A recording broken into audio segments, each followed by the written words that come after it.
ხელითა მამისათა და ძისათა და წმინდისა სულისათა. ჩვენთან არის ღმერთი. ღმერთმა გაგახაროთ, ღმერთმა დაგლოცოთ, ყველას შეგეწიოთ. დღევანდელი დღის აღსრულებული წირვის მადლი ყველას შეგეწიოთ. დღევანდელ დღეს მოხსენებულ წმინდანთა ლოცვა და მათი მეოხება. ღმერთმა გაგაძლიეროთ. ჩვენ ვაგრძელებთ ყოველდღიურ სახარებებს, სახარებათა კითხვას დღეს ლიტურგიაზე წავიკითხეთ ლუკას სახარებიდან მე-9 თავის 23-27 მუხლები ტექსტს წავიკითხავ და შემდეგ შევეცადოთ განმარტებას. და იტყო და ყოველთა მიმართ, რომელსა უნებ შემოდგომად ჩემდა, უარყავ თავითვისი და აღიღენ ჯვარითვისი და მომდევდინ მე. რამე თუ რომელსა უნდეს განრინებად სულისათვისისა წარიწყმიდოს იგი და რომელმან წარიწყმიდოს სულითვისი ჩემთვის, მან პოვოს იგი. რა ისარგებელ არის კაცისა შეთუ იძინოს სოფელი ყოველი და თავითვისი წარიწყმიდოს, გინა იზღვიოს. რომელსაც სირცხვილ უჩნდეს ჩემდა მომართ და სიტყვათა ჩემთა, ამას ძემანცა კაცისამან არ ცხვინოს. ოდეს მოვიდეს დიდებითა თვისითა და მამისათა და წმინდათა ანგელოზთათა. გეტყვი თქვენ, არიან ვინმე აქ ამ მდგომარეთაგანი, რომელთა არა იხილონ გემო სიკვდილისა, ვიდრემდე იხილონ სასუფეველი ღმრთისა. ესე იგი, მაცხოვარი მოციქულებთან იწყებს საუბარს და გარკვეულწილად მათ გამხნევებას იმისთვის, რომ შემდეგ მათ, როდესაც დაიწყებენ ქადაგებას, ბევრი განსაცდელი შეემთხვევათ და ამისთვის ამზადებს. მაგრამ აქამდე შედგა საუბარი მოციქულებსა და მაცხოვარს შორის, როდესაც ის თავის ჯვარცმანზე ეუბნება, ეს გუშინდელ დღეს წაიკითხა ეს სახარება ლიტურგიაზე, თავის ჯვარცმაზე ეუბნება, რომ იქამდე ხდება ესეთ საუბარი, რომ ეკითხება მოციქულებს, ვინ გონი ვარ ხალხს, რას ამბობენ ჩემთვის, ზოგს ელია წინასწარმეტყველი პასუხობენ მოციქული, ზოგს ერემია, ზოგს სხვა წინასწარმეტყველები და თქვენ ვინ გონი ვართ, მაცხოვარი ეუბნება და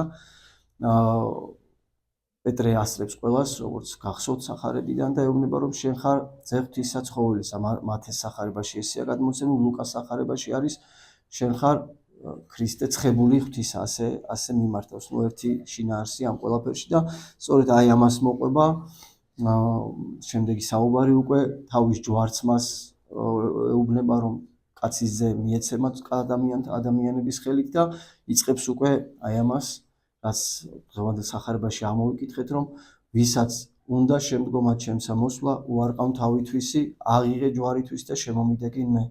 და რას ეუბნება ამით მაცხოვარი და მოციქულებს, რა თქმა უნდა, პირველ რიგში და ჩვენც. იმიტომ რომ ჯვარის აღება და ქრისტეზე შედგომა ნიშნავს ამ ქვეყნიური, ასე ვთქვათ, სიკეთეებისგან მოწყვეტას, ასე რომ ვთქვათ. ჯვარის აღება ეს არის განსაცდელი, ჩვენი ჯვარი, ხო, განსაცდელების დათმენა, რომ ქრისტიანის ცხოვრება არ არის კომფორტი, როგორც ჩვენ ვიცით, შეიძლება ვიყოთ რაღაცნაირად მატერიალურად უზრუნველყოფილები, მაგრამ ვიყოთ სიცარიელეში ცხოვრობდეთ, ასე ვთქვათ, ღმერთის გარეშე. მაგრამ როდესაც ღმერთს შეუდგებით, როდესაც ღვთისმსემებით ვიწყებთ ცხოვრებას, ხშირ შემთხვევაში ჩვენ გონია, რომ ეს რაღაც უფრო მეტი კომფორტის, უფრო ყველაფერი დაგვილაგდეს ცხოვრებაში, მაგრამ ასე არ ხდება, როგორც წესი. იმიტომ შეიძლება უფრო მეტი განსაცდელიც გქონდეს, უფრო მეტი რაღაცა შეგვემთხვეს ჭირი, მაგრამ სწორედ აი ამას ნიშნავს ჯვრის აღება, რომ ღვთის ღმერთთან ერთად და ქრისტეზე შედგომა ღმერთთან ერთად უნდა ვეცადოთ, რომ ყველა განსაცდელი დაიძლოს და ეს რა თქმა უნდა ასეც იქნება. და მაცხოვარი არა მხოლოდ მარტო განსაცდელების დათმენაზე საუბრობს, ამ ჯვარს რო ახსენებს, არამედ ეუბნება მოციქულებს, რომ ისინი სიკვდილამდეც კი მზად უნდა იყვნენ იმისთვის, რომ სიკვდილისთვისაც კი მზად უნდა იყვნენ. ისეთი განსაცდელები შეემთხვევათ და სწორედ აი მას გულისხმობს, რომ რა ისარგებელ არის კაცისა შეთუ იძინოს სოფელი ყოველი და თავითვისი წარიწყმიდოს, გინდა იზღვიოს. ანუ ამ ქვეყნისათვის თუ გადადებს თავს და აერიდება თავისი ნებით განსაცდელებს, არაფერი სარგებელი არ იქნება იმ ადამიანისათვის, მაგრამ ვინც ბოლომდე დაითმენს, ვინც ბოლომდე მიყვება ჩემ ცნებებს და ვინც სიკვდილამდეც კი შეიძლება რომ დაითმინოს ეს ყველაფერი, აი იმან უკვე მოიპოვა სულითვისი. აი ეს სიტყვები, სწორედ აი ამ სიტყვებით ამხნევებს და ეუბნება, რომ ვისაც შერცხვეს ჩემი აღიარება ადამიანის წინაშე, ის მამა ჩემის წინაშეც არ იქნება აღიარებული და ეს რას ნიშნავს? აი დღევანდელობაში რო გადმოვიტანოთ, მაშინ კიდევ დევნა დევნისთვის ამზადებდა, როგორც გითხარით და ბევრი განსაცდელისთვის, მაგრამ ეხლაც აი თითქოს არც დევნა, არც არავინ გვიშლის ქრისტეს აღიარებას, მაგრამ რაღაცნაირად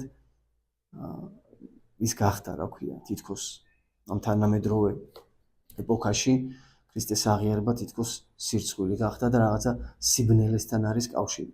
აი მაშინაც ამას ეუბნება ეს როდის არის ხო პირველი საუკუნეა და დღეს 21 საუკუნეშიც კი ვდგავართ ამ მის წინაშე რომ რაღაცნაირად ადამიანებს თითქოს ცხვენიათ ის რომ ხამაღლად თქვა რომ ქრისტიანები ვართ, მაგრამ ეს რა თქმა უნდა არის დიდი შეცდომა.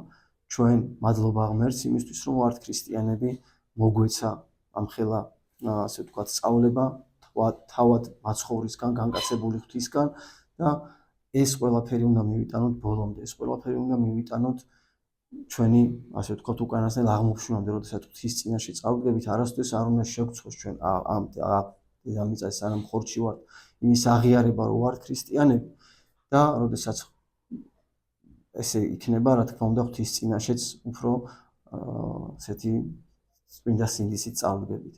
მაგრამ თუ მოხდა ისე რომ რაღაცის გამო ჩვენ განსაცდელის გამო იქნება თუ რაღაცა პატარა დაბრკოლების გამო უარყოფთ ქრისტეს და ჩვენ აი მას ვიზავთ აღარ შეუდგებით მას ასე რომ თქვა და ჩვენ ჯვარს დავდებთ რაც ვისი ჯვრის ზითვაც მაცხოვრმა მოგვიწოდა რა თქმა უნდა ღვთის წინაშეც არ ვიქნებით მართლები და აღიარებულები როგორც აი მაცხოვარი გვეუბნება დღევანდელი სახარებიდან და ასე ამთავრებს მაცხოვარი თავის საუბარს მოციქულებთან რომ გეტყვით თქვენ რამე თუ არიან აქ ამ მდგომარეთაგანი რომელთა არა იხილონ გემოსიკვდილისა ვიდრემდე იხილონ სასუფეველი ღვთისა ეს არის გარკვეული ნუგეში მათთვის იმიტომ რომ გარკვეულად დაიზაფრენ ალბათ მოციქულების ამ საუბრის მე რომ ჯერ თავის სიკვდილს ეუბნება მე მათ ესაუბრება რომ ამანი განსაცდელი შეიძლება შეემთხვეთ და აი ეს ნუგეში ამ სიტყვებიდან ჩანს ის რომ ვინც ამ ყველაფერს დაითმევს ვინც ქრისტეს შეუდგება თავის ჯვრით